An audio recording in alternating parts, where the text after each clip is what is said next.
Welcome to Red, White, and Blue. I'm Gary Pollan from the right. And I'm from the left today.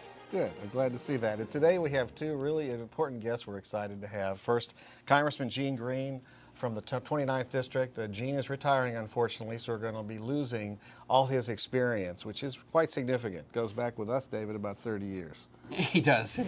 And of And course, right when he's achieved minority status, you know, he's bailing out.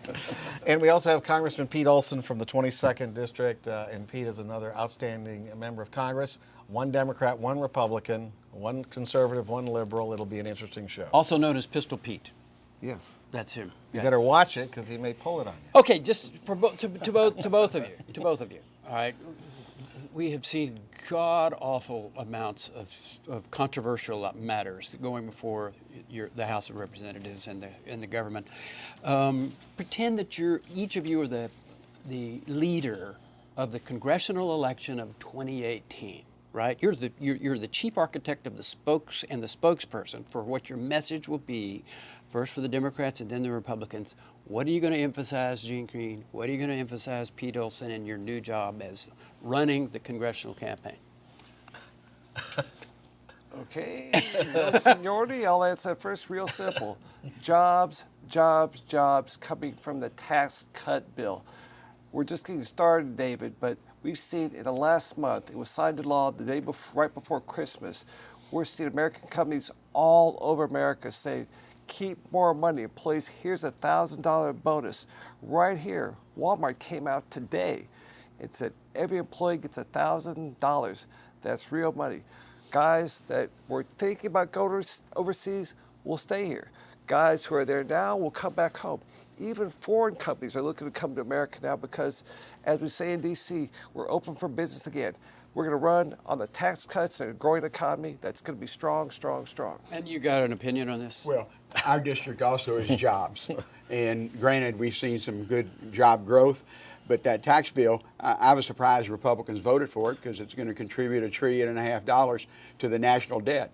And when we were in the majority, you would hear from my Republican colleagues and say, the national debt is so terrible, we got to do something about it. You don't do something about it by spending more or cutting taxes, so you end up adding to the $20+ trillion debt. Well, let me tell you what three other people are saying about what your message should be. First of all, is the guy, the billionaire that is spending so much money saying that we've got to stop the massacres of people with guns, and he's running a lot of money on his own for that. You talking about Bloomberg? And his conclusion is no. Ted, I don't know his nime. Stires. Impeach is his word. That's the message for 18.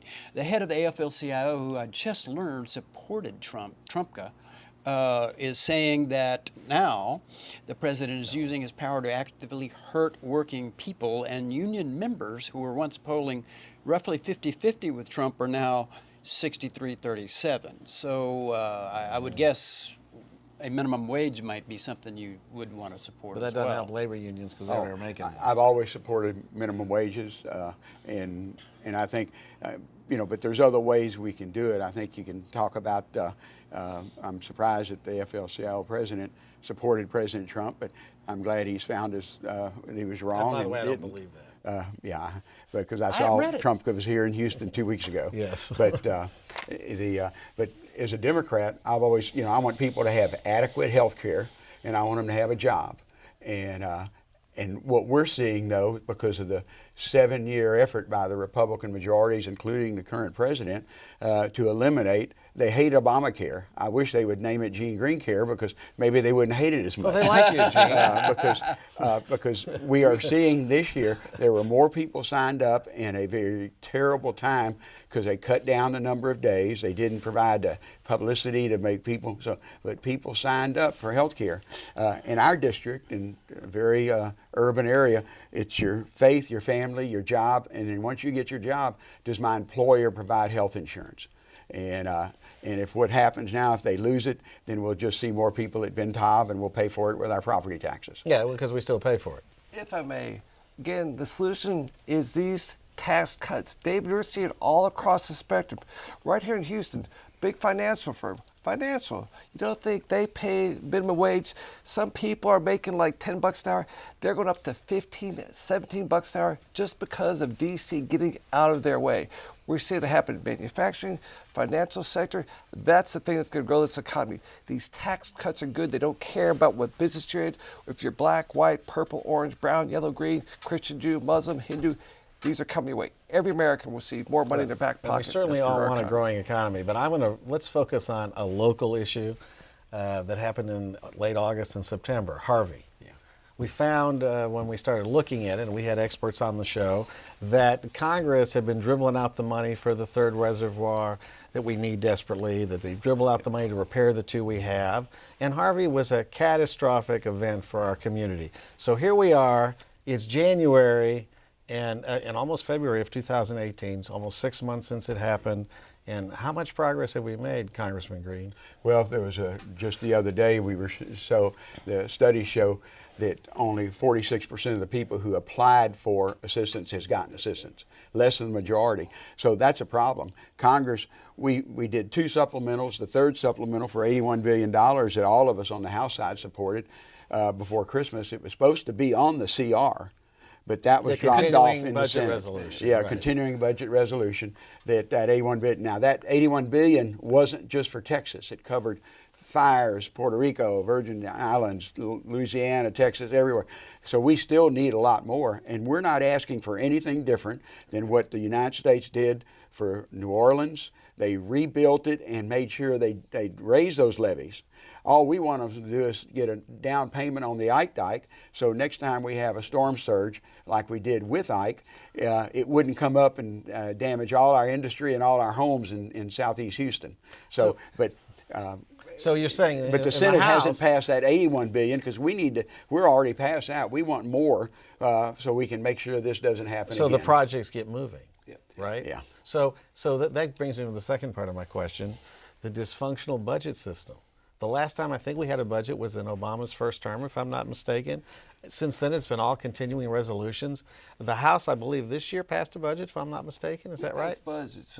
But Gary, budgets are just the limits for the spending bills, the appropriations bills. That's where the breakdown has been. The House passed all 12 appropriations bill this year, all 12. The Senate, 0.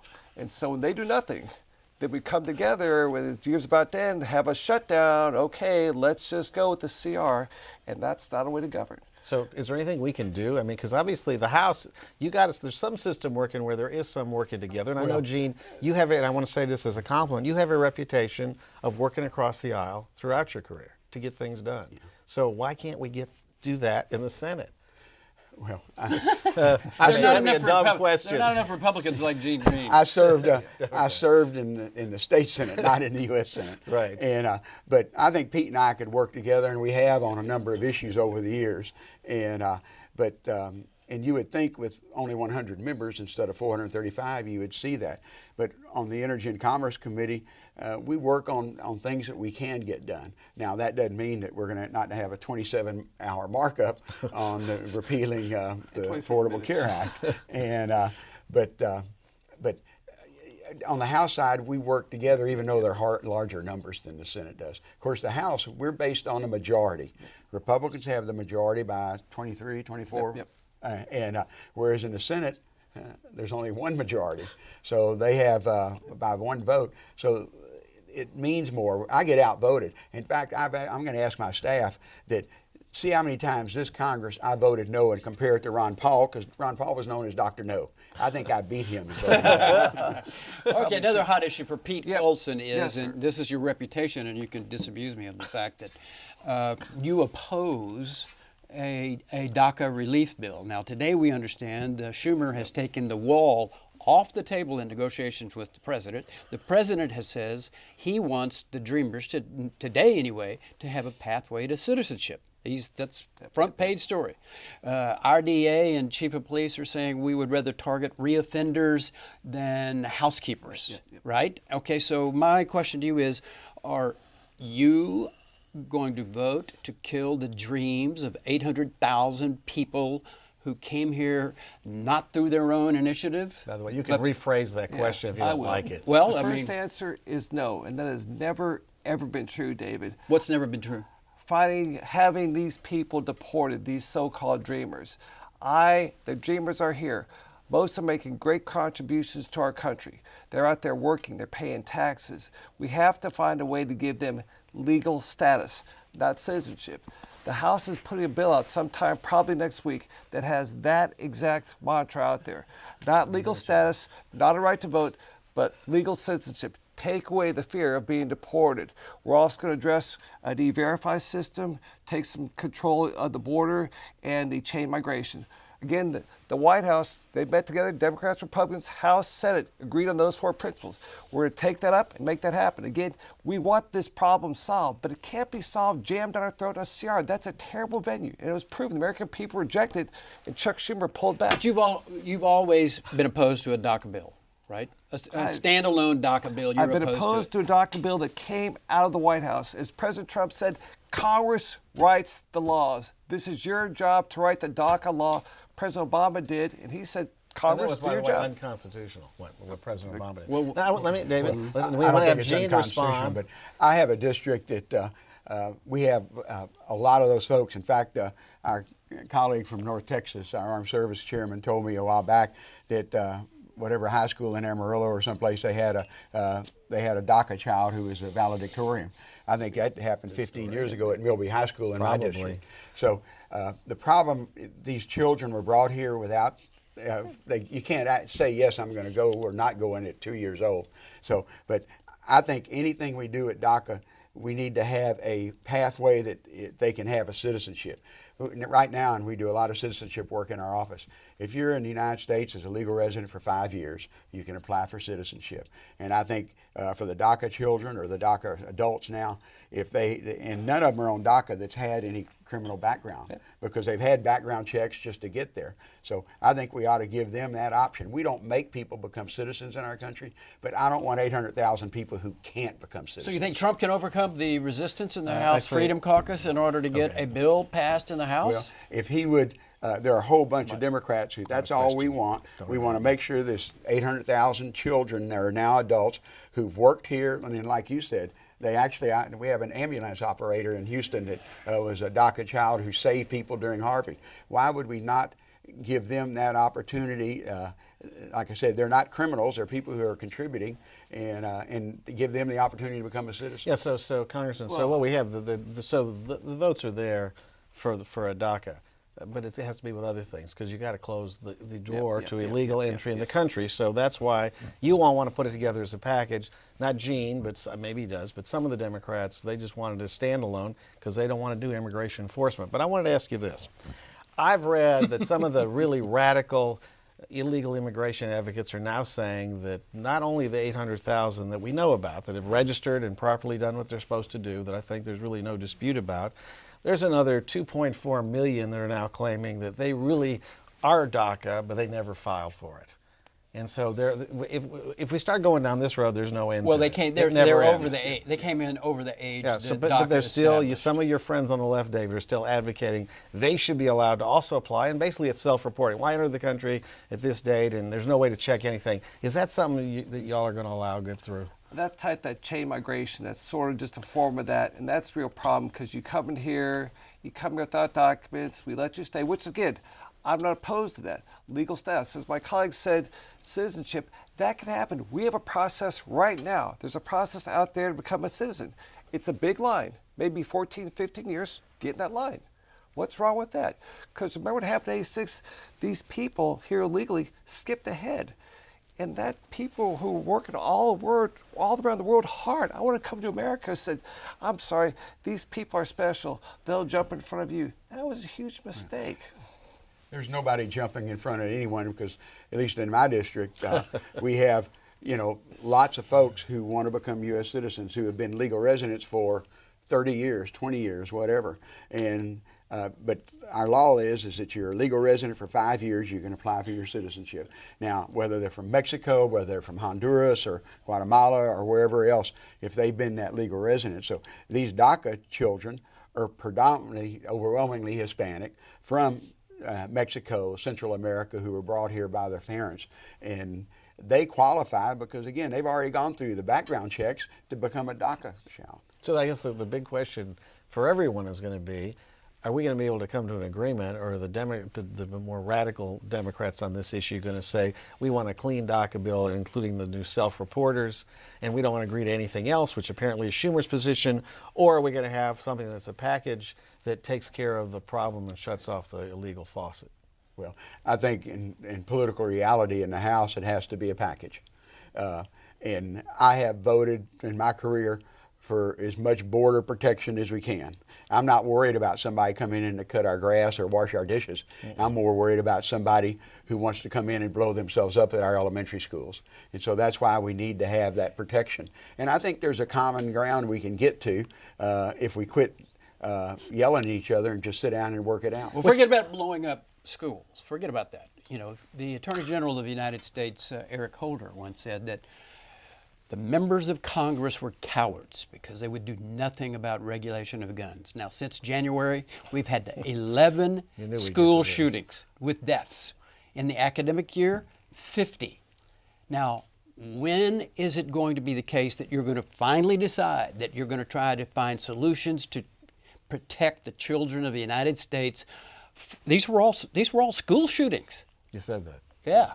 I mean, you know, this is you're making us the embarrassment of the civilized world that you allow children to be slaughtered. Let him answer the question. Well, David, first, so I worked for Phil Graham for 4 years, so I carry a Constitution.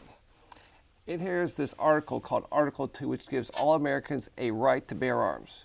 That's right. So, in their homes. Right to bear arms. Keep it just says right to bear arms, not where. Just like freedom of speech, religion, the press, same right. Now, the problem with all these things have in common, these tragic shootings, are the shooters are not of sound mind. That's a big thing we should address. And with Gene's support, we passed a bill called 21st Century Cures. Our colleague Tim Murphy led the charge in that. We got over $1.2 billion to address mental health issues. We have to solve the mental health problem before we can tackle the gun problem. Well, right now, Governor Walker of Wisconsin has in place and actively going after people who are under restraining orders for domestic violence and seizing their weapons.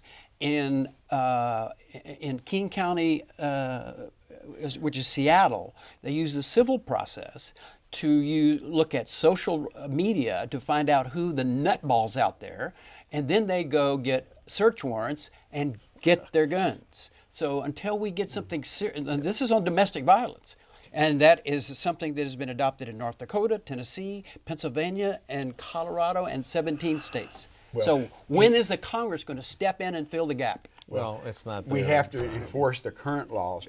And a good example of the tragedy in South Texas.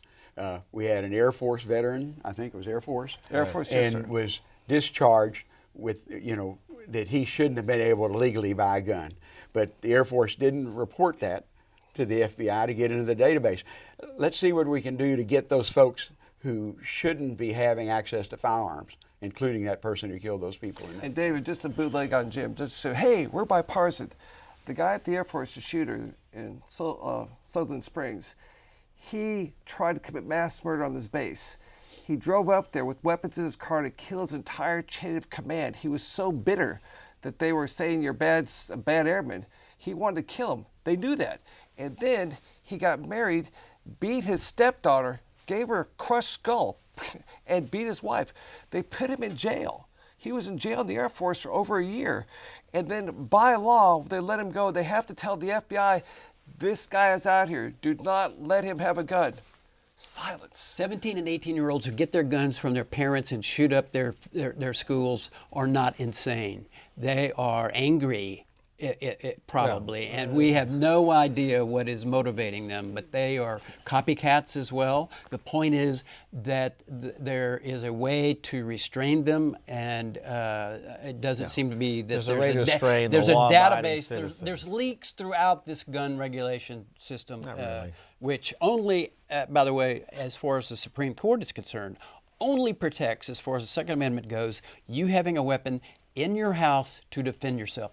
Every other regulation that has been challenged and Thank ended you, up at the David. South in the Thank you for Supreme that Court, speech. anything that has ended up in the right. Supreme Court that has challenged the regulation has been upheld. All right. But the Second Amendment worked in Texas. That shooting we had, who brought the guy down? citizens concealed with their arm. carry. They chased the guy. In The fact, guy, if you check the statistics, the concealed carry holders in Texas, no one has ever been arrested for improper use of the weapon. In fact, if you listen, David, Gene told you what the answer was.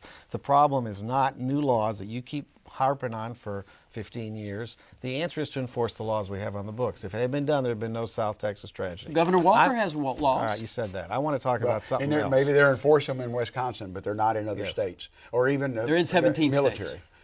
They may have it on the books, but I bet you Do they're you have any not. problem with taking Although, guns as a away from lawyer- people like as that? a lawyer, if I was, if law enforcement's searching the internet and finds out somebody writes crazy things, do you think you're going to get a warrant to go? No. To go there for that? No. On a civil case, you might Well, be able if to. you have a civil case and a previous action. But Let's Yeah. talk about something else, okay? People who observe Washington believe that Washington is totally dysfunctional and has been, and you were probably around. When we had President Obama's second term, you were in Congress then, you had a Republican majority in the House, Newt Gingrich, and for some reason... No, not Newt Gingrich for President Obama. Yes. Newt Gingrich left I'm in sorry, the 90s. I'm sorry, with Bill Clinton. He and Bill Clinton. Yeah, so with Bill Clinton. And so we talked second term Bill Clinton. That was the last time there was significant give and take on major policy issues, welfare reform. There are a number of things where the President Clinton and the Democrats got some things they wanted. The Republican majority of the House got some things they wanted, and there was compromise. We moved forward. Since then, it seems to me that the time for legislating has basically ended because we have politics 24/7, 365. Remember, you used to have a break. Gone. What can we do to get, and by the way, people I talk to on the streets, they all say, when are they going to start practicing politics and practice legislating and leave the politics to like the fall? What do we need to do to get back to that, or is that never going to happen? It's interesting. I never thought a Republican would look back, because at the same time that we were creating the children's health care program in 1997, in 98 they were impeaching Bill Clinton on the House side, and it did pass the House, didn't get out of the Senate. So I think Congress can walk and chew gum at the same time, because on any given day, Pete and I sitting in a committee, we have witnesses talking about whatever issue it is, whether it be health care, energy, or whatever, and we all of a sudden we can say, hey, I think we can work this out. And that happens all the time in our committee. Gary, it's real simple. D.C. needs to be like Texas, like Gene and I. Okay, Democrat, Republican, on some big issues disagree, but other issues that are important agree. For example, things we've done together. I talked about 21st Century Cures. Got that together. He helped me out. I got a bill that was he was the original co-sponsor right here for Tier in Houston. Make them a special, one of these rehab hospitals, gives them a special status so all these things thrive.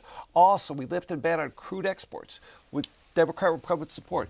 And I love this man because he's given, when he leaves office next year, I've got a great line about exporting products. He says about oil all the time, we Texans, we have a motto here about Bluebell ice cream: eat all you can and sell the rest. And so he applies that to oil. We have a foreign policy question here for you. Syria has just used chemical weapons in their country with the assistance or the indifference of the Russians, who are, of course, the friends of the President of the United States. We're not even enforcing the sanctions against Russia.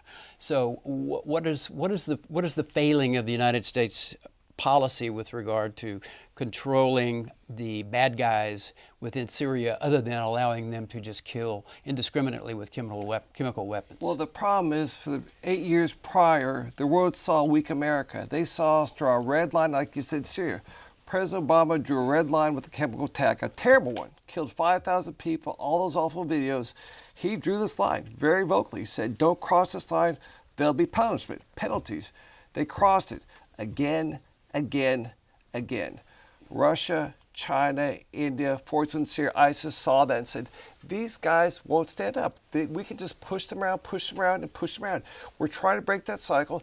And as you know, Mr. Trump, his first act in the White House to go after Syria was when they hit chemical weapons. He shot 54 cruise missiles at the base where they took off from. It's not settled the problem, but it's gotten much quieter. ISIS is on the run. They're out of Syria. They're going out of the country. We're winning that war, and that's because we have strong leaders in the White House who use American power for peace. Last minute, Gene Green. How much are you worried about our closeness to Russia, especially given the the intelligence agency's opinion that they were in favor of Donald Trump in the election. That is and total did- garbage, Okay. David. Let me that, just was, say, that was the that's been consensus. so That was the discredited. consensus. Come on. That's the Anybody who consensus. thinks Don't repeat that Russia crap. is our friend is wrong. Exactly. Putin wants to rebuild not what the Soviet Union was, but what the Tsar was, because he patterns himself after the Tsar. He wants to get Russia back on the international stage and in Syria. And I agree, we haven't been strong enough in Syria. With the recent weapons attack, I wouldn't mind seeing something happen on that. Although right now, we've almost won the war. But here we have Turkey and some of our allies with the Kurds in the northeastern part. Syria is a basket case, and Russia doesn't want to let Assad go, and that's still our point. He should not be the leader of that country. And you both are right. Yeah. And one thing, too, we in Houston, and Gene and I have given America a great weapon to curtail Putin. It's called American energy being exported to Eastern absolutely Europe. true. You might have seen this summer, David, in Gdansk, Poland, the town that gave us Lech Wałęsa, Poland, a NATO ally, under the Russian energy just control since World War II. A ship showed up there from Sabine Pass, loaded with American liquefied natural gas. 5,000 people breathed the ship out there. that you just said he gave us influenza, but I won't No. go. Sabine Anyway, Pass, David. our time is up. Pete Olson, Congressman, Congressman Gene Green, thanks for being here. Get your flu shot. Get your flu shot, and we'll see you next week on Red, White, and Blue.